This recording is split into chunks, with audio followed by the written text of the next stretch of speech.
નમસ્કાર, આપ જોઈ રહ્યા છો TV13 ગુજરાતી અને આપની સાથે હું છું તોરલ.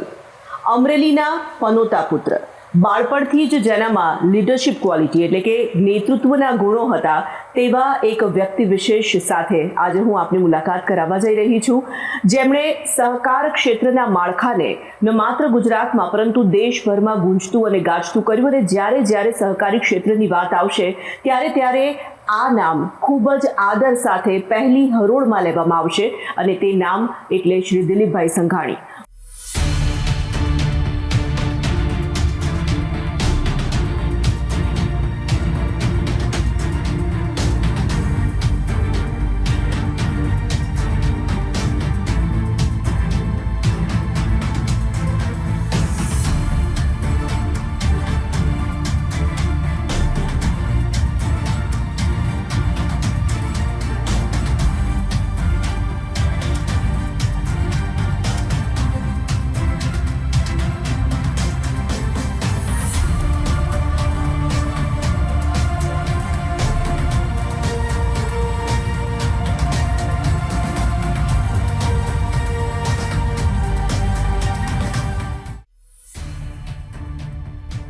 આપણા રાજ્યમાં અને માત્ર રાજ્યમાં જ કેમ, દેશમાં જ્યારે જ્યારે સહકાર ક્ષેત્રની વાત આવશે ત્યારે જે નામ પ્રથમ હરોળમાં યાદ આવશે તે નામ એટલે દિલીપ સંઘાણી, જેના માટે કહી શકાય કે બાળપણથી જ તેમનામાં નેતૃત્વના ગુણો આકાર લઈ રહ્યા હતા. 12 મે 1954ના રોજ અમરેલી તાલુકાના ચાલાળાના ખાદી કાર્યાલયમાં દિલીપ સંઘાણીનો જન્મ થયો હતો. પરિવારનું મૂળ વતન અમરેલીનું માળીલા ગામ હતું, પણ દિલીપભાઈના પિતા ચાલાળાના ખાદી કાર્યાલયમાં કામ કરતા હોવાથી પરિવાર ત્યાં વસવાટ કરતો.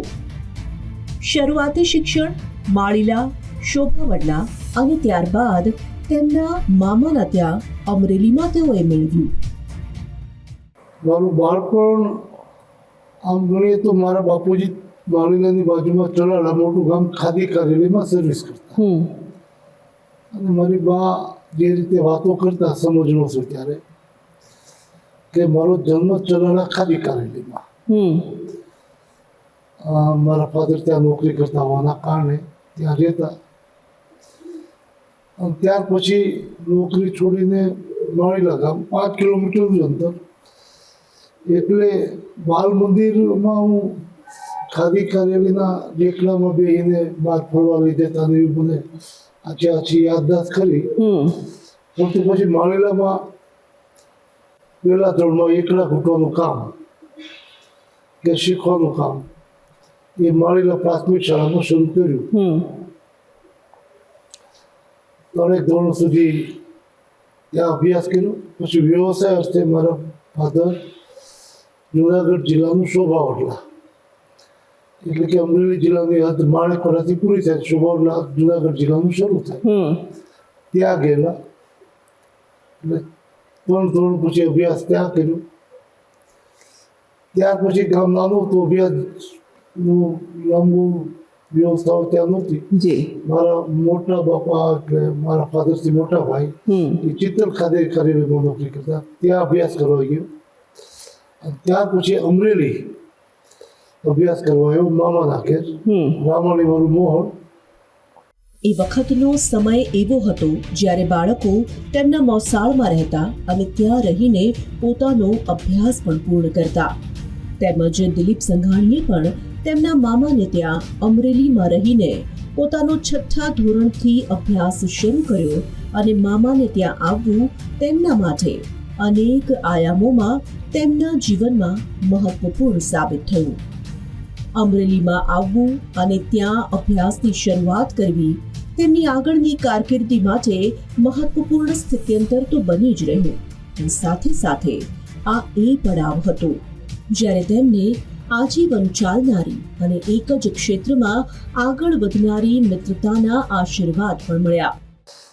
પ્રાથમિક સ્કૂલમાં હું અને પ્રસિદ્ધભાઈ રૂપાલા એક સાથે, એ ઈશ્વરિયા ગામથી, અને હું અમરેલી મામાના ઘેર રહીને અભ્યાસ કરતો.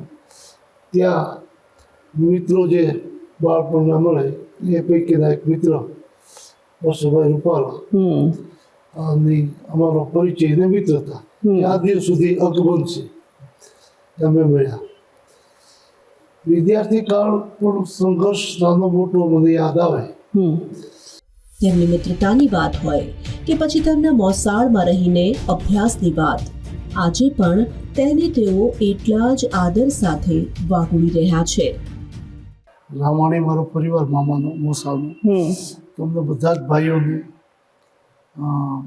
મારી બાને 3 બહેનો, તો 3 બહેનોના ભાણેજને મામાએ ભણાવ્યા અમરેલીમાં, કારણ કે બધા આજુબાજુ ગામમાં હતા કે શિક્ષણ હોય નહીં. 72માં એ પરિસ્થિતિ આવી, દુષ્કાળ જેવી સ્થિતિ, કશું જ 2 વર્ષ સુધી નહોતું. તો સ્વાભાવિક આવી સ્થિતિ હોય તો મામા કંઈક હવે પોસાય એવી સ્થિતિ નથી. મામાએ પોતાની જમીન વેચી નાખી, અમને 2 માસી અને અમે 3 બહેનોના ભાંડોળા જે કહેવાય એને ભણાવવાની કોઈને ના પાડી, એવું મોહાળામાં મળ્યું છે. અમરેલીની નૂતન મિડલ સ્કૂલમાં ધોરણ 6માં અભ્યાસ કરવા પહોંચ્યા તે પહેલા તો દિલીપ સંઘાણીમાં જાણે અજાણે જ નેતૃત્વના ગુણો વિકસવા લાગ્યા હતા. ખૂબ નાના હતા ત્યારથી જ તેમને અસમાનતા અને અન્યાય પસંદ ન આવતો, અને એવું જ્યાં જણાય ત્યાં નાનપણથી જ પ્રતિકાર કરવો તેવો ગુણ તેમનામાં અંકુરિત થઈ રહ્યો હતો. વિદ્યાર્થી કાળમાં પણ જે કેટલાક સામાજિક પ્રસંગોના કારણે પોતાની ધાક બેહારવાનો પ્રયત્ન કરતા, ત્યારે માળીલામાં, ચિત્તલમાં, એટલે પ્રાથમિક સ્કૂલમાં અમને બોલાવે તો તુકારે બોલાવે, અમારે ભાઈ કહીને બોલાવવાનો પ્રસંગ આવે તો કે ભાઈ અમને ભાઈ કહે, તમે ભાઈ તને કહી, તને શેનો ભાઈ કે, આમ કહીને બોલવાના કારણે સંઘર્ષો મને બાળપણના હજુ યાદ આવે. સ્વાભાવિક સન્માન આપે અને સન્માન આપવાનું, અપમાન કરે તો સહન નહીં કરવાનું, અવમાન સહન નહીં કરવું. આ બાળપણના ગુણો કુદરતી રીતે જ આવેલા. ધીરે ધીરે શિક્ષણ આગળ વધી રહ્યું હતું અને આ તરફ તેમનામાં લીડરશિપના ગુણો વધુ ને વધુ ખીલતા જઈ રહ્યા હતા. હાઈસ્કૂલમાં આવતા આવતા તો જો કોઈ વિદ્યાર્થી દિલીપભાઈને દબાવવાનો પ્રયાસ કરે તો તરત જ તેનો પ્રતિકાર કરવામાં આવતો, અને જો તેમને કોઈ ચેલેન્જ કરે તો તે ચેલેન્જને ઉપાડીને તેને કેમ કરીને જીતવી તે દિશામાં તે લાગી પડતા અને સફળ થઈ જ જંપતા. આ તેમનો બાળપણથી જ સ્વભાવ બનતો ચાલ્યો, અને જે કોલેજ કાળમાં તો બરકરાર રહ્યો જ, પણ આજે પણ તેની ઝાંચ આપણે જોઈ રહ્યા છીએ. હાઈસ્કૂલમાં અભ્યાસ કર્યો ત્યારે પણ એક વિદ્યાર્થી લીડરશિપ લેવાના સ્વભાવથી લઈને સંઘર્ષ સાથે, કારણ કે એ દિવસોમાં જેમની ધાક હોય તો હાઈસ્કૂલમાં પ્રમુખની ચૂંટણી કે જીએસટી ચૂંટણી કોઈ લડાઈ જ નહીં, બિનહરીફત થાય એવું જ હતું. એવા સમયે ઝંડો ઉપાડીને હાઈસ્કૂલમાં પણ પ્રમુખ તરીકેની ચૂંટણી લડ્યા અને સંઘર્ષ. એ સંઘર્ષ સાથે કોલેજમાં આવ્યો અને કોલેજમાં સરળતાથી ચૂંટણી જીતતો રહ્યો અને ભણ્યો ક્યાં સુધી જીએસટી કોલેજમાં. અને કોલેજની જીએસટી ચૂંટણી એટલે આજની પાર્લામેન્ટની કે ધારાસભાની ચૂંટણી કરતાં પણ ખૂબ મહત્વની અને વિદ્યાર્થી નેતાનો જે દબદબો હોય જે અનુભૂતિ સૌરાષ્ટ્ર યુનિવર્સિટીની ચૂંટણી લડ્યું છું. બાળપણથી વિકસી રહેલા આ ગુણો માત્ર પદ માટેના તો નહોતા જ, કારણ કે તેમનામાં આ નેતૃત્વના ગુણો સામાજિક ક્ષેત્રે પણ બદલાવ લાવવા માટે અને રાજકીય ક્ષેત્રે પણ બદલાવ લાવવા માટેના બની રહ્યા.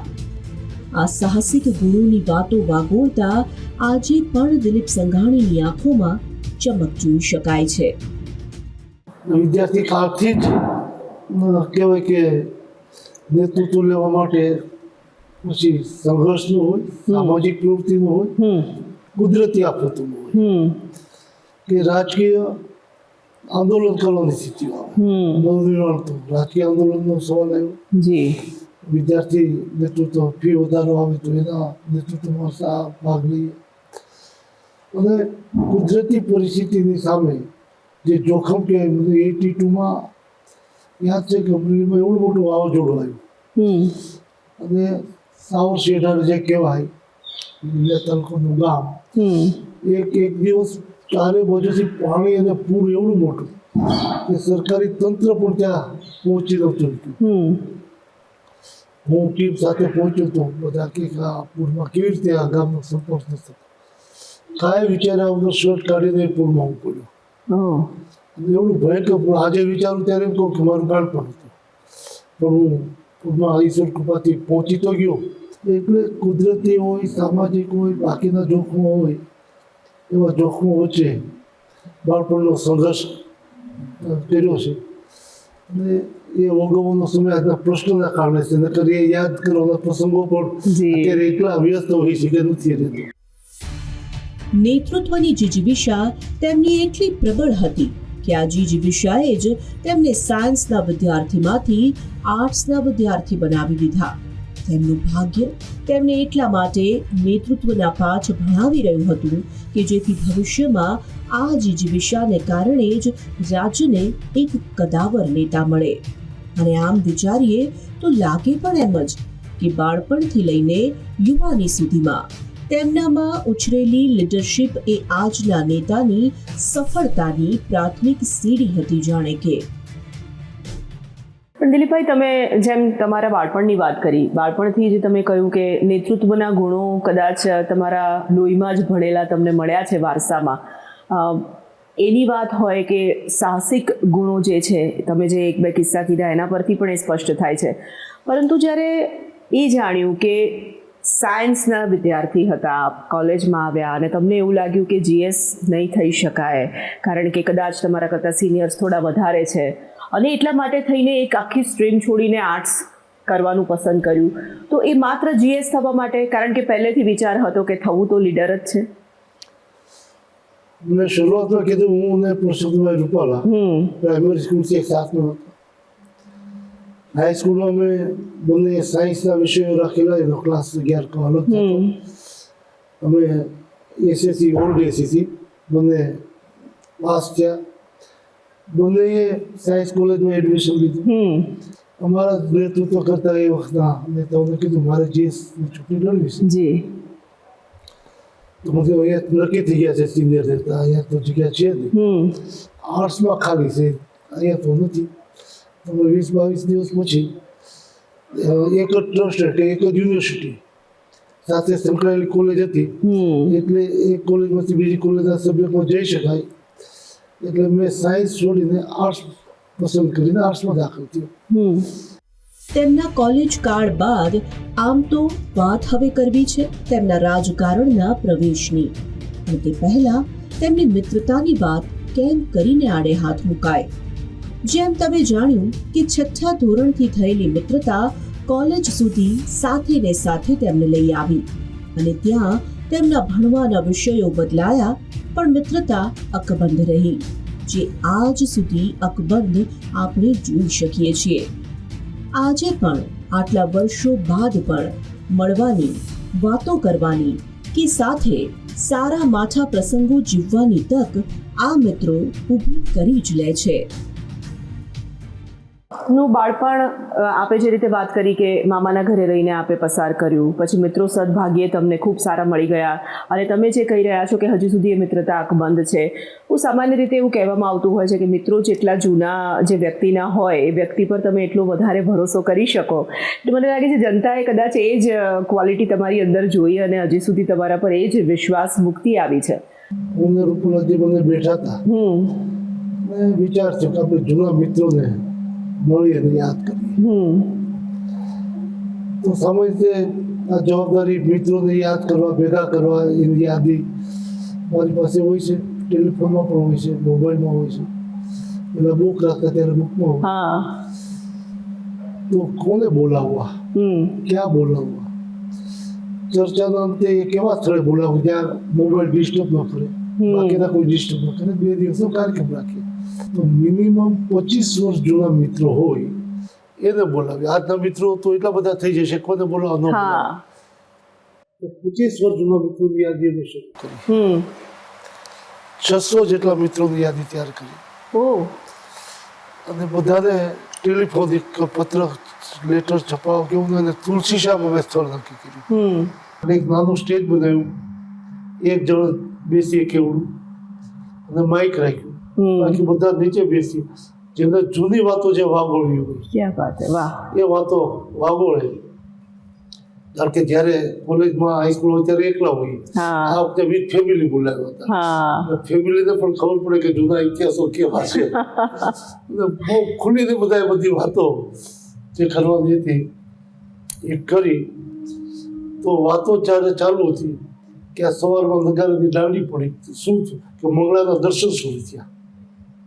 ઓહો, એટલે સવાર ક્યારે પડી ગયું ખબર જ એ નહીં ખબર ન પડી. આ બધા મિત્રો પરિવાર સાથે અમે બેઠા, એટલે જૂના મિત્રો સાચવવાની આપણે જે વાત કરી એ અમરેલીના ગુણ કયો, અમને માર્ગદર્શન કે પાર્ટીમાંથી મળેલી વાત કયો, એ ખૂબ સારી રીતે આજે પણ અમે નિભાવી છે એટલા મિત્રો. વાહ. એ બહુ બહુ જ અદ્ભુત વાત છે અને મને લાગે છે કે આ જેટલા લોકો સાંભળશે તેમને પણ પ્રેરણા મળશે કે જે જૂના મિત્રો છે એને ફરી એક વખત ભેગા કરીને ફરીથી એ જૂના સંસ્મરણો વાગોળવા જોઈએ. મિત્રતાની વાત ચાલી જ છે તો પછી દિલીપ સંઘાણીના પરમ મિત્ર પરસોત્તમ રૂપાલાના વિચારો તેમની આ બાળપણની મિત્રતાને લઈને જાણવા જોઈએ. નમસ્કાર, રામ રામ. દિલીપભાઈ સંઘાણી અને હું 6ઠા ધોરણમાં એક નિશાળ નૂતન મિડલ સ્કૂલ અમરેલીમાં દાખલ થયા અને ભણ્યા.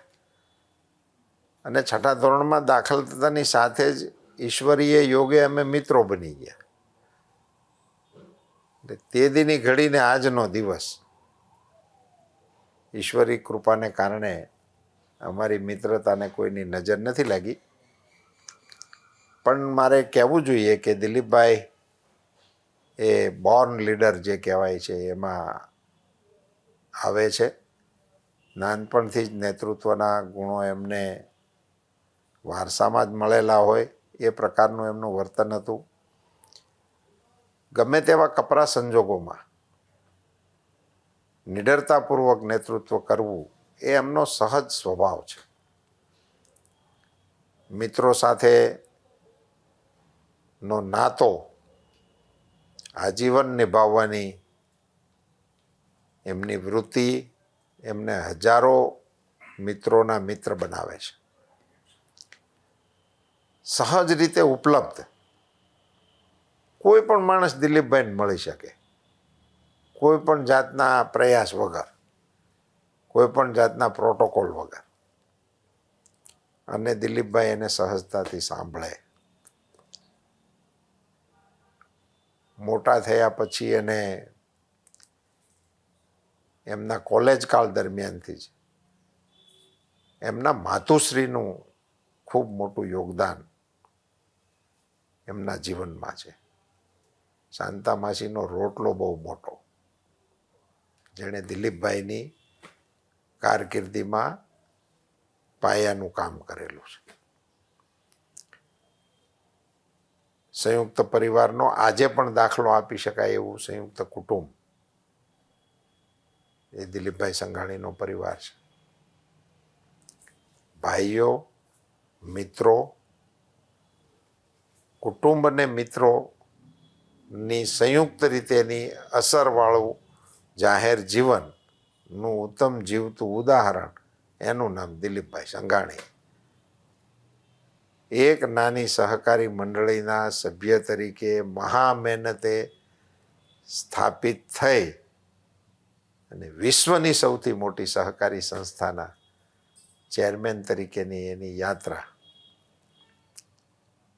એ ખૂબ જ ગૌરવપૂર્ણ અને ગરિમાપૂર્ણ છે. રાજનીતિના અનેક ચડાવ ઉતારની અંદર નિષ્પૃહ ભાવે સરળતાથી જિલ્લાને અને રાજ્યને અને હવે કહું તો રાષ્ટ્રને નેતૃત્વ આપી રહ્યા છે. અને હજી ઘણા લાંબા સમય સુધી સમાજને અને રાષ્ટ્રને એમના નેતૃત્વનો લાભ મળતો રહેશે એવી શ્રદ્ધા છે. દિલીપ સંઘાણીના અનેક મિત્રો છે, પરંતુ તેમના કેટલાક મિત્રો એવા છે જે તેમના બાળપણના કાળથી અને કેટલાક મિત્રો કોલેજ કાળથી આમને આમ સતત સાથે જોડાયેલા છે. ગુજરાત ભાજપના એક કદાવર નેતા એટલે દિલીપભાઈ સંઘાણી. દિલીપભાઈ સંઘાણી અત્યારે ગુજકોમાસલના, ઇફકોના અને એનસીયુઆઈના ચેરમેન તરીકે કાર્યરત છે. તેઓ અમરેલી જિલ્લામાંથી 4 ટર્મ સુધી સંસદ સભ્ય તરીકે રહેલા છે, 3 ટર્મ એમએલએ તરીકે રહેલા છે. ગુજરાત સરકારમાં 1990માં એ રાજ્ય સરકારમાં રાજ્યકક્ષાના મંત્રી તરીકે પણ કાર્યરત હતા. 2007માં તેઓ ગુજરાતમાં 10 જેટલા પોર્ટફોલિયો સંભાળતા કેબિનેટ પ્રધાન હતા અને તે પણ નરેન્દ્રભાઈ મોદીની સરકારમાં. દિલીપભાઈ સંઘાણીના સ્વભાવની વાત કરું તો દિલીપભાઈનો સ્વભાવ એટલો બધો લાગણીશીલ અને આગતા સાકતા કરે એવો સ્વભાવ છે એમનો કે એમના ઘરે દિલ્હી હોય, ગાંધીનગર હોય કે અમરેલી હોય, કોઈ પણ સમયે ઓળખતા ન ઓળખતા કોઈ પણ વ્યક્તિ આવ્યા હોય તો એમની આગતા સાકતા કર્યા વિના એમને જવા ન દે. એમનો સવારનો સમય હોય, બપોરનો સમય હોય કે રાતનો સમય હોય, ચા નાસ્તો જમવાના જે સમય આવ્યા એ પ્રમાણે એમની આગતા સાકતા દિલીપભાઈ કરે છે. ગુજરાત ભાજપમાં દિલીપભાઈ સંઘાણી જેવો નેતૃત્વ ધરાવતા હોય કે એમની જેવો સ્વભાવ ધરાવતા હોય એવા ભાગ્યે જ એવા નેતાઓ છે કે જેઓનો સ્વભાવ દિલીપભાઈ સંઘાણી સાહેબ જેવો હોય. આજે પણ એવો 70 વર્ષની ઉંમરે પણ એટલા બધા એક્ટિવ છે કે સવારે 5 વાગે લગભગ 15 કિલોમીટર જેટલી રોજની સાયકલિંગ કરે છે અને આખો દિવસ કોઈ ને કોઈ પ્રવૃત્તિમાં આજે પણ એટલા બધા એ સંકળાયેલા હોય છે. કદાવર નેતા એટલે દિલીપભાઈ સંઘાણી. દિલીપભાઈ સંઘાણીને હું છેલ્લા 45 વર્ષથી અંગત રીતે ઓળખું છું. દિલીપભાઈ સંઘાણીને સ્કૂલમાંથી જ એક નેતા તરીકેના ગુણ ઉપસી આવેલા, જેમાં સ્કૂલમાં જીએસ, કોલેજમાં જીએસ, સેનેટ મેમ્બર, ત્યારબાદ એમએલએ, ત્યારબાદ એમપી અને ગુજરાત સરકારમાં મંત્રી પદે રહી ચૂકેલા દિલીપભાઈ સંઘાણી હાલમાં ગુજરાત સરકારમાં ગુજકોમાસોલના ચેરમેન, અમરેલી જિલ્લા મધ્યસ્થ બેંકના ચેરમેન, ઇફકોના ચેરમેન તેમજ અન્ય નાની મોટી અસંખ્ય સહકારી ક્ષેત્રમાં સંકળાયેલા એવા દિલીપભાઈ સંઘાણીને હું મિત્ર તરીકે કે મોટાભાઈ તરીકે ખૂબ નજીકથી ઓળખું છું. જે દિલીપભાઈ સંઘાણી કે જેઓના ઘેરે કોઈ બી માણસ જાય તો કંઈ બી લીધા વગર પાછો ફરતો નથી. સંઘર્ષ અને તેને પહોંચી વળવાની તાકાત તો જાણે કે કેળવાતી ચાલી હતી અને હવે સમય હતો તેમનો સક્રિય રાજકારણમાં પ્રવેશનો. દેશમાં કટોકટીનો સમય હતો અને તે સમયે તેઓ જાણે અજાણે રાજકારણમાં પ્રવેશી રહ્યા હતા. તેમનામાં રહેલા સાહસિક ગુણો તેમને તે દિશામાં ખેંચી લઈ જઈ રહ્યા હતા. કટોકટી વિશે દેશની નવી પેઢી સાંભળતી છે. મેં અનુભૂતિ કરી. બંધારણીય હકો છૂટવાઈ ગયા અને અમને જે વિચારધારા સાથે સંકળાયેલા તેમાંથી સૂચનાઓ હતી કે અમે આંદોલન કર્યું. અમે સંઘર્ષ કરીને આંદોલન કર્યું. કટોકટીમાં ઇન્દિરા ગાંધી નેતૃત્વ કરતા હોય એ દિવસોમાં એની વિરુદ્ધ આંદોલન કે સરઘસ કાઢવું સ્વાભાવિક છે, જેલ હોય. અને મને સાબરમતીમાં જવાનો મોકો મળ્યો આ આંદોલનના કારણે. ત્યાં શીર્ષ નેતૃત્વ પણ બધું હતું. જનસંઘ અને જનતા દળ એક જનતા પાર્ટી બની. 78માં હું જિલ્લા પંચાયત, હજી તો કોલેજ લો કરતો હતો, લડવાની તક મળીને 80માં ભારતીય જનતા પાર્ટીમાંથી ધારાસભા લીધો. ત્યારે મારી લોની એક્ઝામ આપી હતી પણ રિઝલ્ટ નહોતું આવ્યું. છેલ્લા વર્ષમાં લોમાં ગયો હતો.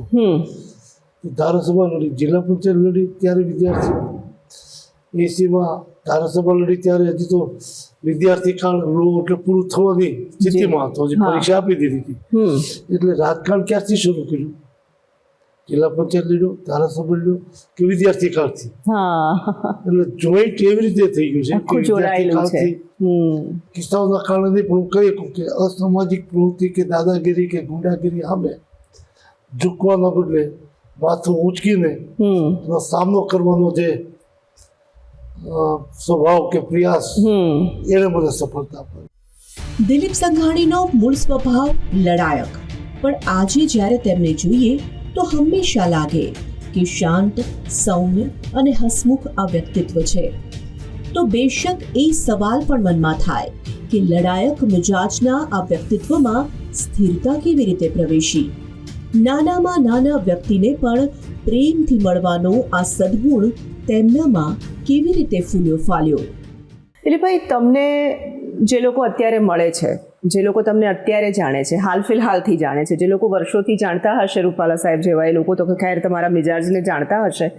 તમારો આ લડાયક મિજાજ, નહીં નમવાનું, ખોટી વાત સામે નહીં નમવાનું એ મિજાજ, અત્યારે જે તમને જોવે એ ક્યાંક તમારી એ છાંટ બેશક આવે, પણ હંમેશા હસતા, બધાની સાથે એટલા જ પ્રેમથી મળતા, નાનામાં નાના વ્યક્તિને પણ ખૂબ આદર સાથે, આ જે તમારો સ્વભાવ છે, મને લાગે છે કે લોકોમાં લોકપ્રિય થવા માટેની આ સૌથી સફળ અને મોટી ચાવી છે, જેના કારણે તમે વધારે લોકપ્રિય થયા છો. એ બચપનથી હતો કે પછી ડેવલપ થયો છે, કે આ ક્ષેત્રમાં આવ્યા પછી તમને એવું લાગ્યું કે આ રીતે જ જીવવું જોઈએ? ખાદી કાર્યાલય વિશે તમે જાણતો તો મહાત્મા ગાંધીજીના આદર્શો સાથેની સંસ્થા. જી જી. એટલે મારી બા એમ કહેતા કે હું નાનો તો ત્યારે ફલાણા કાકા અનુસૂચિત જાતિના, ત્યાં તો બધા સાથે, એટલે મને રમાડતા. એટલે છૂતાછૂત મારા ઘરમાં ક્યારે હતું જ્ઞાતિ જાતિના ભેદભાવ પહેલેથી મારા ઘરમાં હતા. કારણ કે નાના મોટા જ ફલાણા કાકા તમે કામમાં જઈએ તો આ ફલાણા કાકા દઈ દેતા રમાડ, જે અનુસૂચિત જાતિના હોય. એ દિવસોમાં છૂતાછૂત બહાર હતી તો સંસદ સભ્ય થયા પછી અટલજી, અડવાણીજી, જોશીજી, કુશાભાવ, સિકંદરબાગ, રાજમાતા સિંધિયા, આ બધા જ મારે ઘેર જમવા રેગ્યુલર હું એક ભોજન તો રાખતો, બધા જ મારે ઘેર જમવા આવતા, વ્યક્તિગત બધાના પરિચયમાં, આ બધા જોડે કામ કરવાનું, એના વ્યવહારો. એટલે નેતૃત્વ પાસેથી પણ ઘણું શીખવા મળ્યું. બાળપણમાં સંઘની શાખામાંથી શીખવા મળ્યું. મારી બા હંમેશા જ્યારે વકીલાત કરવા પહેલા દિવસે જતો તો પગે લાગીને જાઓ ત્યારે એક સલાહ આપી હતી, ગરીબોનું દિલ દુભાય એવું કામ કોઈ દી નહીં કરતો. તેમની માતાની આ શીખને તેમણે ગાંઠ વાળી દીધી અને તેને આજીવન તેઓ વળગી પણ રહ્યા. જ્યારે લો કર્યા બાદ વકીલાત કરી ત્યારે પણ, અને આજે જ્યારે તેઓ નેતા બની ચૂક્યા છે ત્યારે પણ. તો મેં વકીલાત કરી 10 વર્ષ સુધી. મેં કોઈ ગરીબ જેવું લાગે તો કોઈની ફી ન લેતો. ઉલટાનું ટાણું થઈ ગયું હોય તો એને જમાડો, પણ ફી ન લેતો. તો આની ઇમેજ જ્યુડિશરીમાં પણ મારી હતી.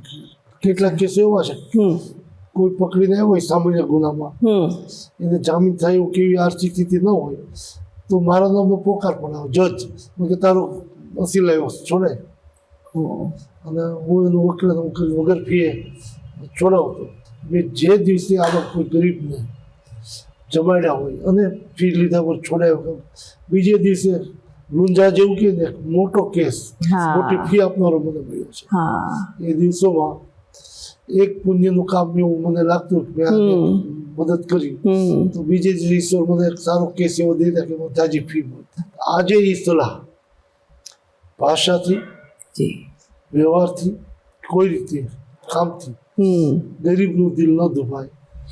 દિલીપભાઈએ તેમના જીવનમાં જાતે જ કેટલાક કડક નિયમો બનાવ્યા અને તે નિયમોનું કડકાઈથી પાલન કરતા રહ્યા. ખોટું ન બોલાઈ જાય કે પછી તેમનાથી કોઈનું દિલ ન દુભાય તેની સતત તેઓ કાળજી રાખતા રહ્યા. અને હવે તો જાણે કે તેમના માટે આ પ્રયત્નપૂર્વક પાલન કરેલી આદત તેમનો સ્વભાવ બની ચાલી છે. વર્ષો સુધી દિલીપભાઈએ નિયમ બનાવ્યો હતો કે જો કંઈ તેમનાથી કોઈને બોલાઈ જાય તો તે બીજા દિવસે તેના પ્રાયશ્ચિત રૂપે મૌન રાખશે. અને આ નિયમો તેમણે વર્ષો સુધી પાળ્યા પણ ખરા. કે મારા બે પ્રયાસો કર્યા હતા.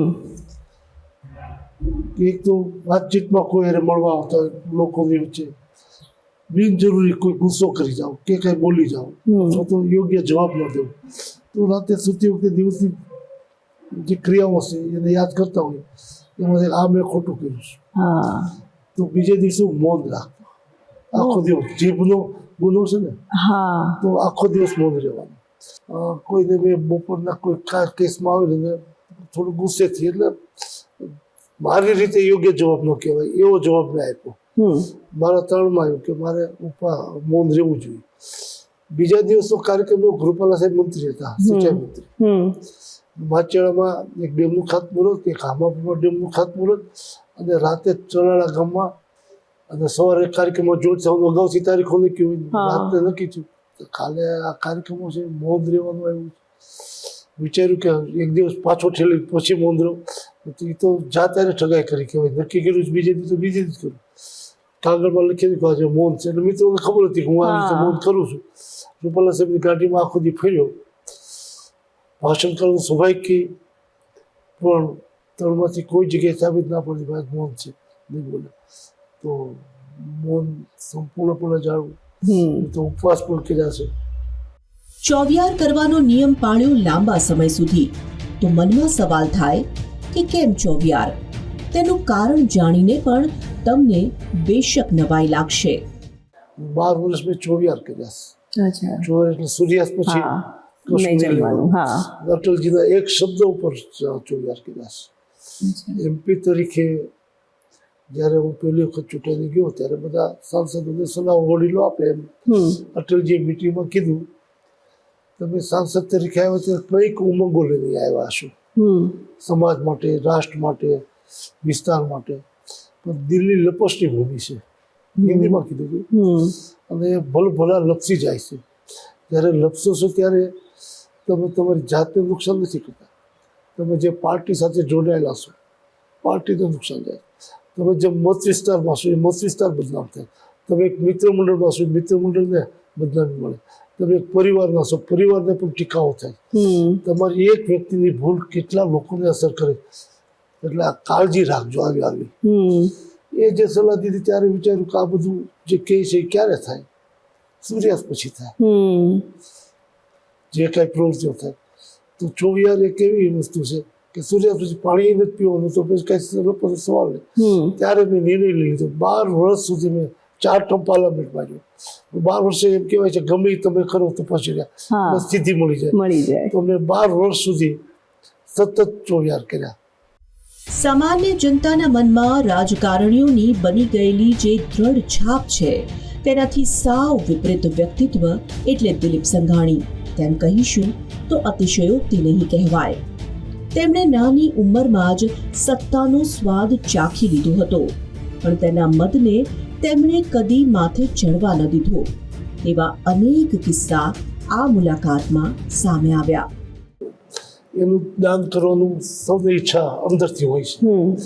સૌની રીતે એનું દાન કરતા હોય છે. હું જીવમાં ભગવાનના દર્શન કરું છું. કોઈ પણ જગ્યાએ મદદ કરવી, જીવ તો જીવ હોવો જોઈએ, કોઈ પણ પ્રકારનો. એ મદદ સીધી ભગવાનને પહોંચે છે. એનો રાજીપો હોય, ભગવાનનો રાજીપો. આ દિવસ સુધી હું એ પ્રણાલિકા ચાલુ રાખી ટુડે સ્ટીલ. રાજકારણમાં સતત પ્રવૃત્ત દિલીપભાઈના મનમાં સમાજ સેવાની પણ ધૂમ તો સવાર હતી જ, અને તેને લઈને તેઓએ એક ટ્રસ્ટની પણ સ્થાપના કરી છે, અને તેમાં અનેક સેવાકીય પ્રવૃત્તિઓ પણ કરવામાં આવે છે. પણ ટ્રસ્ટનો વિચાર અને તેને મૂર્તિમંત કરવાની જે સફર છે તે પણ સૌને જાણવા જેવી બની રહે છે. વચ્ચે મારો વ્યવસાય હું કરતો, એમાં થોડીક રાજકારણમાં થોડી કમી આવી. તો એ વખતે મારા પ્રિન્સિપાલ DL મુનિ સાહેબ હતા. એના પર મારી પૂરી શ્રદ્ધા. કદાચ મારા ફાધર કે એ કરતા વધારે માનવા યાદ કરું તો પણ મને એના પ્રત્યેનો અભાવ પ્રગટ થાય. તો એને મેં કીધું સાહેબ મારે એક ટ્રસ્ટ બનાવવું છે. તો એને પૂછ્યું ને શા માટે બનાવવું છે? પણ એને એમ કીધું કે તારે ટ્રસ્ટ જે બનાવવું હોય, જો ધરતી ઉપર પગ રાખીને કામ કરવાની પ્રવૃત્તિ કરવી હોય તો વસુંધરા, દિવા સપનો જોવાનું કાંઈ સાથેનું ટ્રસ્ટ બનાવવું તો આકાશ, અને કોઈ લક્ષ્ય લઈને બનાવવાનું હોય તો ક્ષિતિજ. આ 3 નામમાંથી તને જે યોગ્ય લાગે ત્યારે જે પ્રવૃત્તિ કરવી એની સાથે જોડી રાખવી. ક્ષિતિજ એટલે આપણે ખ્યાલ આવે, બિલકુલ. ધરતીને બે મળે ક્યાં જી સુધી, જી. આકાશ એટલે ઉપર, એટલે ધરતી માથે પગ રાખી તો વસુંધરા. હા. મેં વસુંધરા નામનું ટ્રસ્ટ બનાવ્યું. વાહ. અને વસુંધરા ટ્રસ્ટમાં હેતુ આવે હેતુ. ટ્રસ્ટમાં, જી. એમાં મેં લખ્યું વસુધૈવ કુટુંબકમ. ક્યાં વાત છે.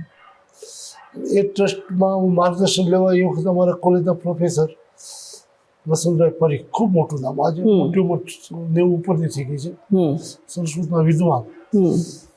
તો વસુધૈવ કુટુંબ વિશ્વ કુટુંબ છે એને મદદ કરવા ની વાત કરી. મને કે ભાઈ ધીરોખર, હજી આપણો જિલ્લો છે, પછી રાજ્ય છે, પછી દેશ છે, પછી દુનિયા આવશે. તો આ મારી જે ઈચ્છા અંદરથી છે એ કહું છું. તમે જે દિલથી ઈચ્છો છો તે લક્ષ્ય તમે હાંસલ કરી જ શકો છો. તે વાત દિલીપ સંઘાણીની જિંદગીની સફરને નજીકથી જુઓ ત્યારે સમજી શકાય. તેમણે જે વિચાર દ્રઢતા સાથે કર્યા, તેને જીવનના અલગ અલગ પડાવે પાર કર્યા, તે તેમના વિચારોને મૂર્તિમંત કરવાની મક્કમતાને દર્શાવે છે.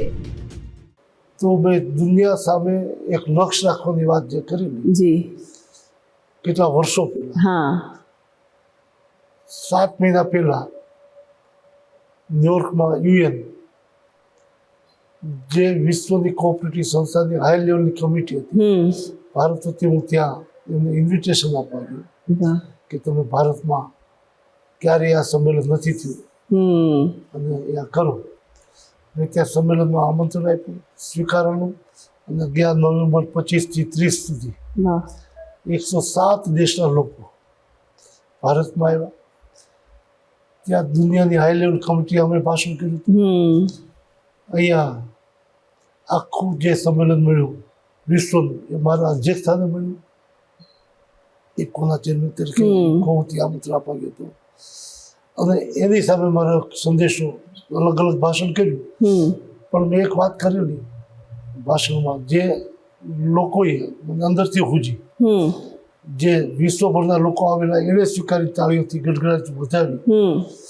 દુનિયામાં આજે જે પરિસ્થિતિ, કાપાકૂપી, છેવટે આર્થિક જે કંઈ સામ્યવાદ, સમાજવાદ જે બધું હાલે છે, only alternative bloodless revolution is cooperative. માત્ર લોહીના બિંદુ વહેવાય કોઈ ક્રાંતિ સર્જક હોય તો સહકારિતા એકમાત્ર છે.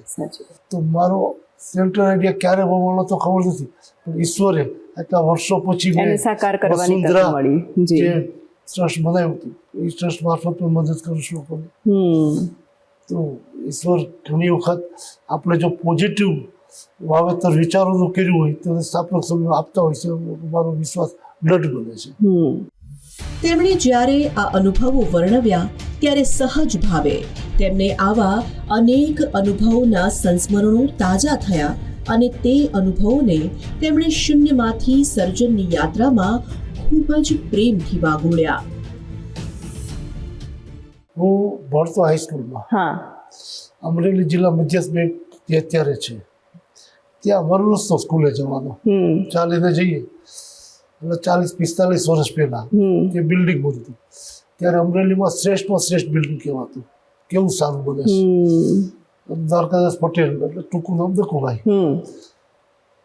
એના પ્રમુખ હતા. તો નીકળીએ તો કેવું સારું દકુભાઈ બલવંત બનાવે, મારા માટે બનાવે, વાપરવું મારે છે. આ હું બોલતો જાઉં. 95માં પોલિટિકલી મનુભાઈ દકુભાઈ છે વિવાદો થયા. હું ને રૂપાલા સાહેબ મંત્રી બની ગયા હતા. દકુભાઈને કહેવા ગયા, એને પોલિટિકલી દૂર કર્યા હતા. તમે હવે પ્રમુખ સંભાળો, અમારી સત્તા આવી છે, અમે તમને મદદ કરશું.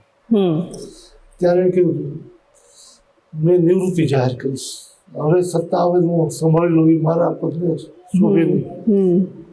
દીકરીએ કીધું ચાલ નોકર, કે હવે તું મારો રાજકીય વારસદાર. એ બેઠા એ કરતાં વધારે હું કીધું બનાવે ભલે નહીં, મારા માટે બનાવે છે. તો એ જેટલા સમય બેઠા એ કરતાં વધારે રોજની બિલ્ડિંગમાં હું બેઠો. હવે હું નવું બિલ્ડિંગ બનાવી લઈશ. હું કહું છું હું નવી પેઢી માટે બનાવી. આ અને આવા અનેક સંકલ્પો તેમણે તેમના જીવનમાં આમ જ તેમની શ્રદ્ધા અને શક્તિથી પાર પાડ્યા, અને તેને માત્ર વિચારોમાં નથી રહેવા દીધા, પણ તેને સાકાર કર્યા છે, ચરિતાર્થ કર્યા છે.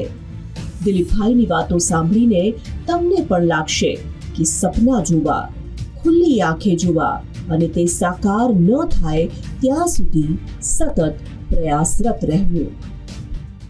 6.5 વર્ષ પહેલાં અમદાવાદ ગુસ્કો મસૂલી ઓફિસમાં ચૂંટણી થઈ અને ચૂંટાણા પછી તરત પાર્ટી હું પહેલી જ વખતથી બિલ્ડિંગમાં ગયેલો. મેં અધિકારીને પૂછ્યું કે આ કેટલી જગ્યામાં ઓફિસ? મને કે 600 વારમાં છે. ખેડૂતની ઓફિસ વારમાં હોય કે વીઘામાં? મારી વીઘામાં કરીશ. મને સંતોષ છે કે હું 3જા વર્ષે આ 5 વીઘા જમીનમાં આ ઓફિસ બનાવી ગયો. અને ત્યાર પછીની એજીએમમાં મેં કીધેલું કે હું ગુસ્કો મસૂલનો આત્મા કોઓપરેટિવ રાખીશ અને આ સંસ્થાને કોર્પોરેટ જગતનું મોડેલ આપીશ. અમિતભાઈ શાહે જ્યારે આનું ઉદ્ઘાટન કર્યું ત્યારે કીધું કે કોઈ કોર્પોરેટર ઓફિસ છે કે બિલકુલ. ઈશ્વર કૃપાથી બોર્ડ ઓફ ડિરેક્ટરના સહયોગથી, અધિકારીઓની મહેનતથી અમે ક્રમશઃ કામ શરૂ કર્યું. આ ઓફિસ તો બનાવી ગયા, પરંતુ 5 કરોડમાંથી 7, 8, 22 અને આ વર્ષે 100 કરોડ કરતાં વધારે નફો અમે રેકોર્ડ બ્રેક કરીશું. વર્ષો સુધી એક વિચારધારા સાથે અને દેશના સૌથી મોટા પક્ષ સાથે જોડાયેલા રહેવું અને જ્યાં પણ જરૂર જણાય ત્યાં પોતાના જ પક્ષના નિર્ણયોને લઈને પણ પક્ષે ફેર વિચારણા કરવી જોઈએ તેવો પોતાનો બેબાક મત મૂકવો. આ હિંમત જે સામાન્ય રીતે બધા ન કરી શકે તે હિંમત કરવાનું પણ દિલીપભાઈ કદી ચૂક્યા નથી.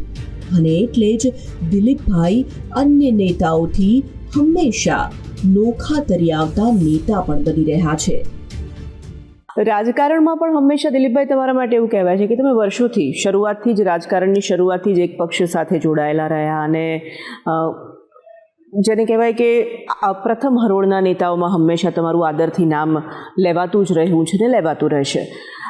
છતાં પણ જ્યારે કોઈક એવા નિવેદનો આપવાના હોય અથવા કોઈક વિચારો વ્યક્ત કરવાના હોય તો તમે હંમેશા બહુ ક્લેરિટી સાથે પોતાની વાત મૂકો છો. પરંતુ કદાચ બીજા કોઈ નેતા એ નિવેદન આપતા ટાળી પણ દે, પણ દિલીપ સંઘાણી જે વિચારે છે એ હંમેશા પોતાનો વિચાર રજૂ કરે છે. આ પણ એક લડાયક મિજાજનો જ કદાચ કંઈક ને કંઈક એક પરિમાણ છે એવું કહી શકાય. મહાભારતનું યુદ્ધ હાલતું હતું અને એ સમયમાં સૂર્યાસ્ત પછી એકબીજાની ખબર કાઢવા જાય. કૃષ્ણ ભગવાન ભીષ્મ પિતામહની ખબર પૂછવા ગયા. ત્યારે ભીષ્મ પિતામહ કૃષ્ણને પૂછે, કૃષ્ણ તું તો જાણેસ મેં મારી જિંદગીમાં એવું કોઈ પાપ નથી કર્યું, તો આ બાળછૈયા પર મારી આવી અસર કેમ, આવી સ્થિતિ કેમ? ત્યારે કૃષ્ણ ભગવાન એમ કહે છે કે દ્રૌપદીના ચીર જ્યારે ખેંચાણા ત્યારે તમે હાજર હતા. તમે 2 શબ્દ બોલ્યા હોત તો એ અટકી કેમ હતા, પણ તમે મૌન ધારણ કર્યું ને એની સજા ભોગવી જશો. હું આવી સજા ભોગવવા માંગતો નથી. કોઈ જગ્યાએ ક્યાંય પ્રસંગ બનતો હોય, મને લાગે કે મારા બોલવાથી ફેર પડે છે તો બોલવાના કારણે જે સજા આવી ભોગવી લેવીશ. પણ મૌન ધારણ કરીને સમાજનું અહિત થતું હોય, રાષ્ટ્રને માટે અનુકૂળતા ન હોય એવી પ્રવૃત્તિમાં મૌન રહેવું મને યોગ્ય લાગતું નથી. એટલે હું બોલું છું. ઈશ્વરે જે કદ આપ્યું છે, પદ અને કદ વચ્ચેનો ડિફરન્સ હું બહુ સ્પષ્ટ સમજું છું. પદ મળવાથી કદ મોટું ન થાય, કદાચ તમારી આભાર પદના કારણે જ, પણ ઈશ્વરે જે કદ આપ્યું હોય ને, પદ મળે કે ન મળે, લોકોની વચ્ચે તમે આરામથી સ્વસ્થતાપૂર્વક રહી શકો. ઈશ્વરે મને કદ આપ્યું છે, એ કદના આધારે હું સ્વસ્થ રહું છું, લોકોની વચ્ચે રહી શકું છું. પદની કોઈ ચિંતા ક્યારેય કરતો નથી, મળે ન મળે એ ઈશ્વરની ઈચ્છાઓ, નેતૃત્વની ઈચ્છા. પણ ક્યારેય આપણી જાત સાથે દગો ન કરવો, છેતરવા નહીં. કારણ કે તમને લાગે તમે લોકોને છેતરો છો, લોકોને નથી છેતરતા, આપણી જાતે નહીં છેતર. વિદ્યાર્થી કાળથી જાણે અજાણે શરૂ થયેલી તેમની નેતૃત્વની સફર આટલા વર્ષો પછી પણ સતત યથાવત છે. સતત પ્રવૃત્ત રહેતા દિલીપભાઈને આજે મળો તો તમને જાણ થશે કે કેટલો પ્રવાસ ખેડતા હોય છે અને દિવસમાં કેટલાય લોકોને કામના સંદર્ભે મળતા હોય છે. સ્વાભાવિક આટલા વ્યસ્ત રહેતા દિલીપભાઈ તેમના પરિવાર માટે સમય કેમ કરીને કાઢે છે તે જાણવું પણ જરૂરી છે. દિલીપભાઈ, સ્વાભાવિક તમે જે રીતે સતત પ્રવાસમાં હો છો, આપણે વાત થઈ એ પ્રમાણે 2 દિવસ તમે અમરેલીના મુલાકાતે હો, 2 દિવસ તમે ગાંધીનગરમાં મળો, 2 દિવસ તમે દિલ્હી પહોંચતા હો. આટલો સતત પ્રવાસ, આટલા બધા કામ, આટલું બધું કામ જેને તમે એક સપન સાથે આગળ વધી રહ્યા છો, એ બધું જ કામ કરવાનું અને પરિવાર પણ જોવાનું, તો એ બેલેન્સ કેવી રીતે રહે છે અને પરિવારજનોનો કેવો સહકાર ને સપોર્ટ રહે છે, એ દિશામાં શું કહેવું છે આપનું? અમે 5 ભાઈઓ. બીજો નંબર મારો, મારી મોટા ભાઈ કાળુભાઈ, નાનો ભાઈ ખેતી આજે અમારે અને વકીલાત કરતો હતો. એટલે ભાઈઓને બધા ભેગા કર્યા સાંજે પ્રદેશ મંત્રીની જવાબદારી સોંપી છે. જો ભાઈઓ બધા કયો તો સંભાળો, મારી વકીલાતની આવક ઉપર એની અસર પડશે. પ્રદેશ મંત્રી તરીકે સંભાળું તો મારે કામ થોડું વધારે ત્યાં કરવું, નહીં તો પછી હું જિલ્લા પૂરતું જ કામ સંભાળું. બધા ભાઈઓ કીધું ઘરની જવાબદારી તારે કોઈ લેવાની નથી, તારે ચિંતા કરવાની નથી, તું પ્રેમથી જાહેર જીવનમાં આવડી મોટી તક મળી છે એ સંભાળીને કામ કર. તો બધા જ ભાઈઓએ ત્યારે જે નિર્ણય કરીને કીધેલો એ નિર્ણય આજે પણ બંધ રીતે મને ઘરની જવાબદારી ક્યારેય ચિંતા રહી નથી. અને મારા મિસેસ ગીતા, એનો સહયોગ અદભૂતપૂર્વ કહેવાય. ઘણી વાર હળવા મૂડમાં કે મિત્રો બેઠા ભેગા મહેમાન તરીકે આવે છે ને, બે ત્યાર કરી દઉં છું. કારણ કે એક દિવસ આવું કે બીજે દિવસ બહાર જવાનું હોય.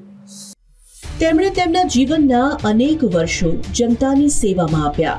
તેના બાદ પણ એટલી જ ધગશથી તેમના કામમાં આગળ વધતા દિલીપભાઈ સંઘાણીનો કામ કરવાનો ઉત્સાહ, જુસ્સો અને તરબરાજ આજે પણ તેમનો તેમ જોઈ શકાય છે.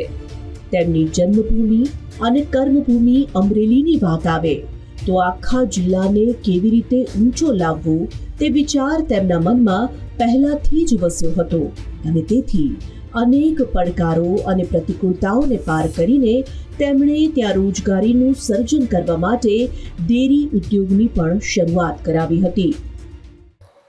એટલે આજ સૌરાષ્ટ્રમાં ડેરીઓ નથી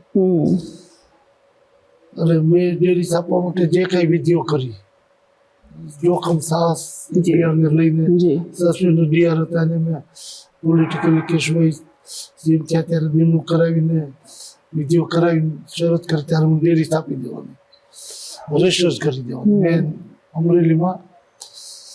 અમરેલી જિલ્લા દૂધ ઉત્પાદક સંઘ, ટૂંકું નામ અમર ડેરી રાખ્યું. અમર રાખ્યું તો એ દિવસે દારૂ નામ રાખી એટલું હતું, સ્થાપક પ્રમુખ હતો. તો મેં અમર એટલા માટે રાખ્યું, અમરેલીની માટીની મહેક. એસટી જે છે એની પાછળ ગ્રાઉન્ડમાં જે લખ્યું ને AMR, પોલીસના અહીંયા જે લખ્યું હોય ને AMR, એટલે અમરેલીનું ટૂંકું નામ છે, જે કારણ કે સરકાર માંગે છે. તો અમરેલીની મહેક આવી જોઈએ એટલે મેં AMR પકડ્યું, એનું ગુજરાતી કર્યું અમર, એટલે અમર ડેરી નામ આપ્યું. બીજું કોઈ પારિવારિક નામ આપવાના બદલે અમર નામ આપ્યું અને ડેરીની સ્થાપના કરી. ખૂબ સારા ઓલામાં વિકાસ થયો છે. ત્યારે મેં એમ્બ્રિયો ટ્રાન્સપ્લાન્ટ, કારણ મારે 11-10 ખાતા હતા, એમાં પશુપાલન પણ હતું. એમ્બ્રિયો ટ્રાન્સપ્લાન્ટનો 1.5 વર્ષ સરકારમાં કેન્દ્રમાંથી મહેનત કરીને મંજૂરી લાવ્યો હતો. બિલ્ડિંગ પણ બની ગયું હતું. ત્યાં ચૂંટણીઓ હોય ને હારી ગયો, એ એકદમ પીડ્યું ઇઝી ઇટ ઇઝ. 10-12 વર્ષ પછી રૂપાલા સાહેબ કેન્દ્રમાં એ જ વિભાગના મંત્રી બન્યા. જે અમારું અધૂરું સપનું હતું, જે રૂપાલા સાહેબે હતું, એને પૂર્ણ કર્યું. અને આજે દેશમાં સર્વશ્રેષ્ઠ એમ્બ્રિયો ટ્રાન્સપ્લાન્ટ ગીર ગાય કોઈને જોતી છે 6 મહિના પછી, એ અમરેલીમાંથી મળશે. જે રિલે ફાસ્ટ કહેવાય ને, અમારા ને રૂપાલા સાહેબની જે જોડી છે. અમારે ત્યાં સામાજિક કોઈ પ્રસંગ હોય અને આમંત્રણ આપે તો રૂપાલાને કે દિલભાઈ કાર્ડ આપ્યું, મળી ગયું કે તરત કે શા મળી ગયું કલાક પછી. મને કોઈ પૂછે રૂપાલાને કાર્ડ આપ્યું તો કાં મળી ગયું. અમે કોઈ પ્રસંગમાં જતા હોય તો પૂછતા નથી આમંત્રણ છે કે નહીં, સાથે જતા હોય, બેમાંથી એક જાય તો સમાજ સ્વીકારી લે કે ના આવી ગયું. બંને આવી ગયા. જી. તો એ સ્થિતિમાં આ ડેરીમાં શરૂઆત મેં કરી, પૂર્ણતા સૌથી કિલ્લોનું કામ પાસે મેં કર્યું. રાજકારણમાં આગવી અને અલાયદી ઓળખાણ બનાવી ચૂકેલા દિલીપ સંઘાણીનું નામ રાજકારણમાં ખૂબ આદર સાથે લેવાતું રહ્યું છે અને હંમેશા લેવાતું રહેશે. સફળ રાજકારણી દિલીપભાઈ અનેક લોકોના આદર્શ પણ બન્યા છે. ત્યારે આજના યુવાનોને તેઓ સુંદર મેસેજ તો આપી જ રહ્યા છે, પણ તેઓ રાજકીય પક્ષોને પણ આજના દિવસે મહત્વની અને પાલન કરવી જ જોઈએ તેવી શીખ પણ આપી રહ્યા છે. આજના યુવાનોને જે લોકો રાજકારણમાં પ્રવેશવા માંગે છે, જેની પાસે કદાચ કોઈ જેને કહેવાય ગોડફાધર નથી, જેની પાસે કદાચ કોઈ એવું બેકગ્રાઉન્ડ નથી, છતાં પણ આવવા માંગે છે, કારણ કે હવે રાજકારણ ખૂબ બદલાઈ ગયું છે. તમે જ્યારે રાજકારણમાં પ્રવેશ્યા ત્યારે સાવ જુદું ચિત્ર હતું, હવે બદલાઈ ગયું છે. એવા યુવાનોને ખાસ શું મેસેજ આપશો? એક તો નિષ્ઠા ને નીતિ. તાત્કાલિક કશું મેળવી લેવું, એ અપેક્ષા પૂર્ણ ન થાય તો આપણો નજીકમાં નજીક જે હોય છે ને, જેની પાસે અપેક્ષા, એનીથી નારાજ થાય. તો અપેક્ષા વિરહિત લક્ષ લઈને કામ કરતા જાઓ તો ઓટોમેટિક વાતાવરણ બને છે. ગુડ ફાધર તો અમારીનું તો ખ્યાલ આવશે કે દ્વારકાદાસ પટેલ જેવડું મોટું નામ, મનુભાઈ કોટડિયા કેન્દ્રના મંત્રી, નવીનચંદ્ર દીપ જેવો જલો, બધા જ સામે મારે ચૂંટણી લડવાનો પ્રસંગ આવ્યો. આજે ખાસ કરીને મારે યુવાનોને સલાહ દેવી, એ કરતા રાજકીય પક્ષોને સલાહ દેવા માંગે છે. જ્ઞાતિવાદ, જાતિવાદ, પ્રાંતવાદ, ભાષાવાદથી દૂર રહ્યો. એ ભાષણોમાં છે, વ્યવહારમાં નથી. આ બધા વ્યવહારમાં આનાથી દૂર ઉપર ઉઠીને રાષ્ટ્રીય ભાવનાથી જ, પછી રાષ્ટ્રીય ભાવના કોંગ્રેસવાળા જો સારું કામ કરે તો એને પણ સ્વીકારવાની તૈયારી રાખવી જોઈએ. આ મહત્વની વાત તેઓ ઉપર છલ્લી જ નથી જણાવી રહ્યા, તેની તેમણે અનુભૂતિ પણ કરી છે, એટલે તે વાતને તેઓ આત્મસાત કરી શક્યા છે. અમે 11 ધારાસભ્યો હતા અને હું સ્પીકર પેનલમાં હતો. નટવરલાલ શાહ સ્પીકર હતા. મને સ્પીકર પેનલ ઉપર બેસાડ્યો, બહાર જવું હતું, હું ચેર સામે બેઠો હતો વિધાનસભામાં. અશોકભાઈ ભટ્ટ ભાષણ કરતા હતા, એ આક્રમક ભાષણકાર હતા, કેટલાક શબ્દોમાં ક્યારેક તૂટતા, તો અમે એને રોક્યા, નિયમોથી રોક્યા, આ શબ્દો ન ચાલે, રદ કરું છું. માધવસિંહભાઈ મુખ્યમંત્રી તરીકે નીચે બેઠા હતા, એટલે નીચે બેઠા બેઠા ચિઠ્ઠી લખી, આમ તો આપની છાપ ઉછાથરા તોફાની આક્રમકથી ધરાવશો, સ્થાન ઉપર નીતિ નિયમો ધીર ગંભીરતાથી પાલન કરો છો, અભિનંદન. આ અભિનંદન આપવાની ક્ષમતા માધવસિંહભાઈમાં હતી. વિપક્ષનો હતો. આ ચિઠ્ઠીનો ક્યારેક ઉપયોગી જુદી રીતે કરી કોને એ ન કરવું. દિલીપ સંઘાણી જેવા વ્યક્તિત્વને મળ્યા બાદ એટલું તો તમે પણ કહી ઉઠશો કે આ માત્ર એક સફળ રાજકારણી જ નથી, આ એક એવું ઉમદા વ્યક્તિત્વ છે કે જે લોકોના દિલમાં વસી શક્યા છે અને વર્ષોના વર્ષો આમ જ અકબંધ ટકી શક્યા છે. એટલે જ તો આવા વ્યક્તિ વિશેષને મળીને કહેવાનું મન થાય કે આ છે શૂન્યમાંથી સર્જનની સાચી યાત્રા.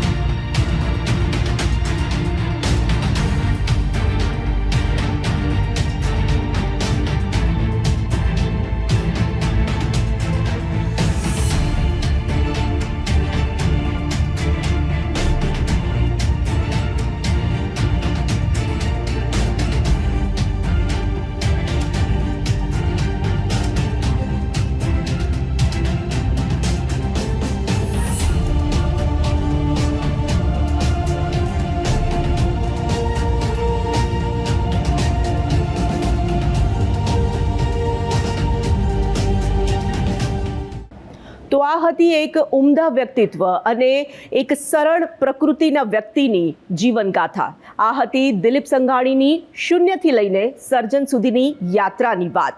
આવતા સપ્તાહે ફરીથી મળીશું. ત્યાં સુધી મને આપશો રજા. નમસ્કાર.